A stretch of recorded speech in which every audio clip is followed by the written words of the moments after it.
कहीं अनकही बातें, कहीं अनकही बातें, कहीं अनकही बातें। ऐसा क्यों, ऐसा क्यों, ऐसा क्यों नहीं।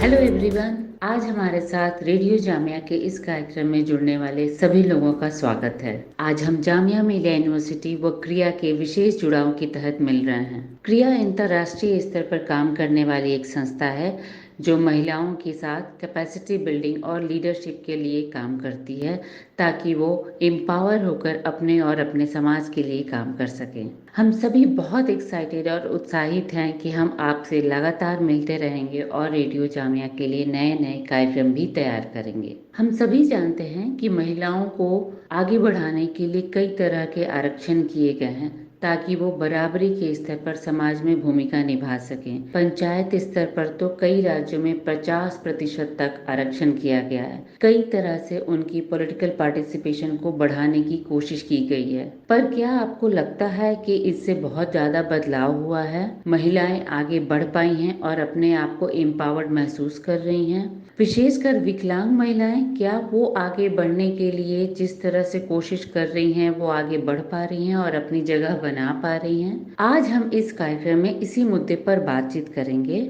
और इस मुद्दे पर बातचीत करने के लिए हमारे साथ कई साथी भी जुड़ेंगे। मेरा नाम शालिनी है और मैं क्रिया के साथ काम करती हूँ।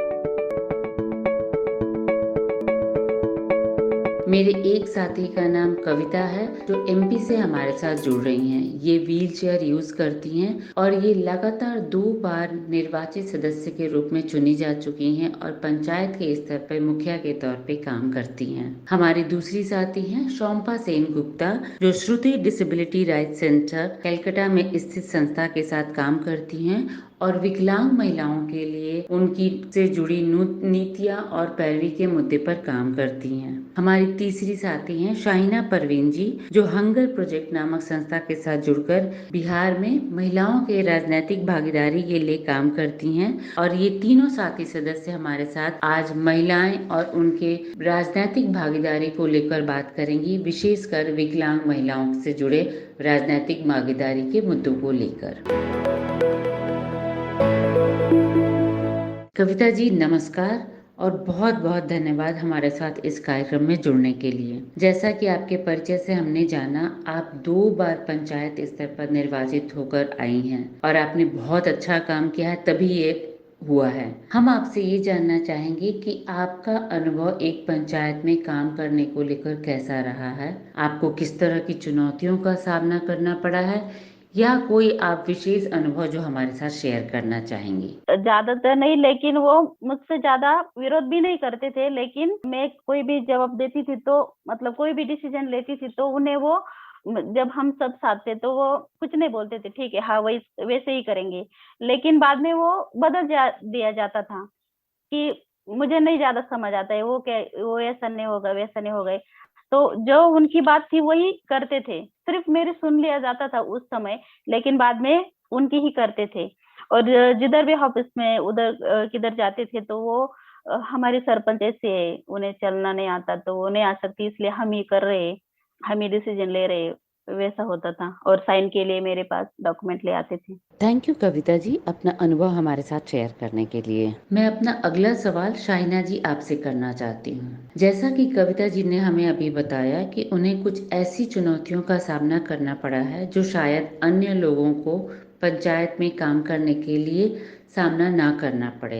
ये इसलिए भी हो सकता है कि महिलाओं के लिए शायद ये अलग तरह की चुनौती है या खास तौर पर विकलांग महिलाओं के लिए उनकी राजनीतिक भागीदारी को लेकर उस तरह से नहीं देखा जाता है। आप सुन रहे हैं कही अनकही बातें only on radio Jamia 90.4 FM। ऐसा क्यों, ऐसा क्यों, ऐसा क्यों नहीं। क्या आपको लगता है कि आरक्षण उनकी भागीदारी बढ़ाने के लिए सही साबित हो सकता है? उनकी भागीदारी के लिए आरक्षण एक मजबूत स्थिति प्रदान कर सकता है? आरक्षण देना या हमें आरक्षण का डिमांड करना ये तो जेन्यून है, ये हमें करनी चाहिए, लेकिन इससे पहले हमें अपनी जो पूरी जमीनी तैयारी है वो बहुत ज़्यादा ज़रूरी है करने की। क्या हम भिन्न क्षमता के लोगों के लिए भी ग्राम सभा का डिमांड कर सकते हैं। क्या इनको हम पंचायती राज में प्रोविजन दिला सकते हैं कि कम से कम साल में 2 ग्राम सभा या 1 ग्राम सभा इनके लिए हो, जिससे कि ये सम्मानित सिटीजन के रूप में पहले अपना रिकॉग्निशन करा पाएंगे, ये जुड़ पाए सिस्टम के साथ, ये मेन स्ट्रीम में आ पाए। और जब ये मेन स्ट्रीम में आएंगे तब भी जाकर इनको हम पॉलिटिकली जो है इनका एक कैपेसिटी बिल्डिंग करके इनको हम अवेयर करके, ये हो सकता है ये खुद भी शामिल हो जाएं। स्टूडेंट यूनियन में भी यही बात होती है, वहां भी ये लोग नहीं आ पाते हैं। कुछ बहुत एग्जाम्पल है केवल, ये सब ग्राम सभा से ये शुरुआत की जा सकती है, विभिन्न योजनाओं के साथ इनको जोड़ा जा सकता है। तो ये डिफरेंट जितने स्ट्रक्चर अभी हैं पंचायतों के लेवल पे, कमिटीज के लेवल पे, ये और जहाँ पर पीपल्स पार्टिसिपेशन है वहां पर इनका मुझे लगता है कि इनको जोड़ना शुरू करना होगा, और तब जाके इनकी एक वॉइसेस जो है, इनकी खुद की वॉइसेस जो है वो ऊपर की तरफ आएगी। और मुझे लगता है कि इसमें खास तौर पे जब आप कहते हैं कि विकलांग और विकलांग महिला, तब शायद ये और दुखद स्थिति हो जाती है। तो मेरी नजर से ये है कि पहले हमें एक तैयारी ग्राम पंचायतों के स्तर पे करनी चाहिए, क्योंकि महिलाओं को भी इतनी आसानी से 50% नहीं मिला है। कविता जी, जाते जाते इस सेशन का मेरा आखिरी सवाल जो मैं आपसे पूछना चाहूंगी, आपने 2 बार चुनाव लड़ा है और चुनाव जीत कर आई हैं और आपने पंचायत के स्तर पर काफी काम किया है। आपकी तरफ शायद कई और महिलाएं बहुत ही प्रेरणा से देखती होंगी। आप अन्य महिलाओं को, विशेषकर विकलांग महिलाओं को, क्या कुछ सुझाव या एडवाइस देना चाहेंगी? पहले तो मैं उन महिलाओं को यही बताऊंगी कि आप लोगों से कम मदद लिया कीजिए। मतलब आपको बहुत ज्यादा जरूरत हो तभी अपना भी काम कीजिए और दूसरों का भी काम करना चाहिए, क्योंकि लोगों का यही समझ है कि ये अपाहिज है, उसकी बुद्धि नहीं देखी जाती, सिर्फ उसको की कमी को ही देखा जाता है।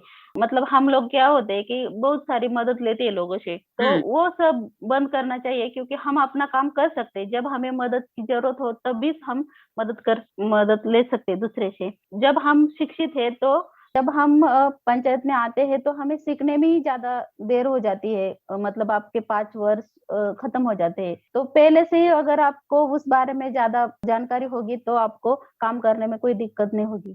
थैंक यू शाइना जी, कविता जी और शंपा जी। विकलांग महिलाएं और उनकी राजनीतिक भागीदारी को लेकर आज आपसे बात करके बहुत कुछ जानकारी मिली, बहुत कुछ सोचने को भी मिला कि अभी कहाँ कुछ गैप्स है और हमें क्या कुछ करने की जरूरत है।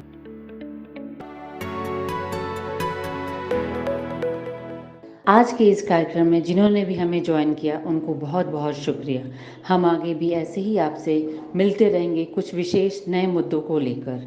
Once again thank you from Kriya and radio Jamia team. बहुत बहुत शुक्रिया।